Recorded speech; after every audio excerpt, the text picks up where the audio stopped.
I'd like to welcome Marie-Clare Puffett, Industry Development and Insights Director for IAB Europe. Thank you for joining me, Marie-Clare. Today we're discussing retail media and the development and impact of the Retail Media Measurement Guidelines.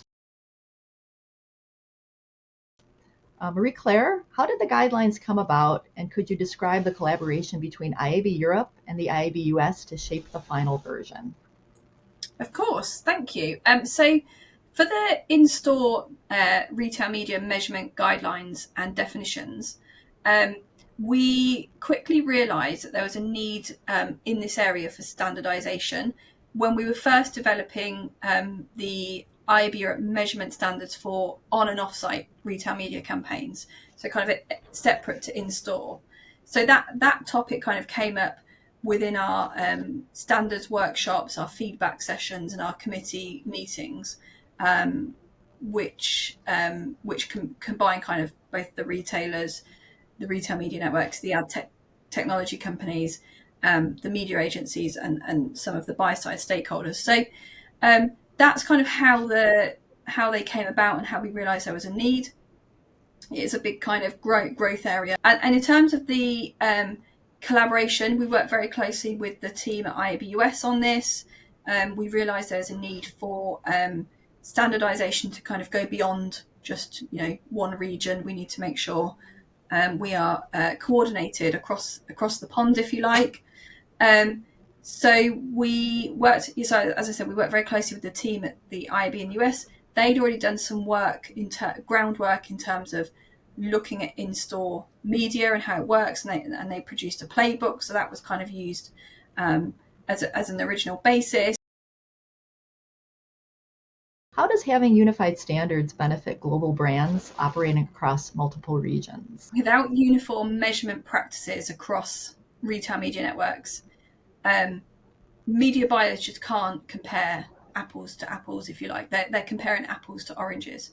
So, for example, one media network might report on impressions and another on engagement and maybe another one on foot traffic, which makes it really kind of impossible, if you like, to actually gauge the performance consistently across campaigns.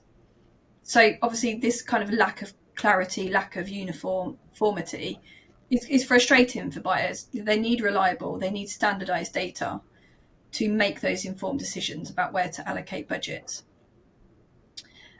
So it really helps in terms of giving those unified standards, those unified data points. It also helps address things like operational inefficiency. So if you think about media buyers, they've got to navigate different technologies, different campaign setups. There are different reporting systems, depending on the retail media network they might be working with, which just adds a lot of complexity to their work and their workflows. So having these kind of standardized metrics and these standardized ways of working overall helps with those operational inefficiencies. Why should retailers become certified, and how do advertisers benefit from investing in certified partners? So I think number one thing I would say is trust and transparency. So certified retailers are going to benefit from increased trust with the brands and the agencies and other industry stakeholders, actually. They're going to be able to showcase that they are adhering to industry standards, that they are transparent in their reporting, and showcase that leadership really in this space. And then on the brand side, they're going to get that reassurance that the retail media networks they're investing in, if they're investing in certified ones, they're open, they're transparent, they're adhering to industry standards. When they get a report that says your campaign reached this viewability level, they know what they mean by viewability. It's not hang on a minute, how have they calculated viewability?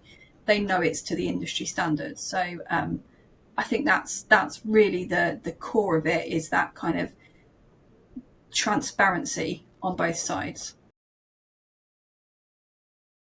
What role can organizations like the Alliance for Audited Media play in supporting the certification and adoption of these guidelines? So there's a couple of things here. So I'd say the first one would be around, really supporting organisations such as IAB and IAB Europe in these certification efforts. So, as you know, Alliance for Audited Media is partnering with IAB Europe on our certification programme. So that's really great. I think the other area is education. So, making sure your stakeholders and the people that you work, the companies you work with on a day-to-day basis, are well aware of the standards and the certification programme and understand the market need for it, kind of why we're pushing on this, and how it benefits them. What is one thing you would like the industry to know about the guidelines? I think the one thing I would probably call out is that these guidelines are really the groundwork for transparency. So we have done the work to really define the metrics, really define how things should be measured. And it was a collaborative effort, as I mentioned at the beginning, in developing these from both the retailers, the buy side, and in between. But they really are the basis for transparency. And if we can get that right, then I think hopefully everything else should be a lot easier. Thank you, Marie-Clare, for sharing your insights with AAM Media Matters. Thank you very much for having me.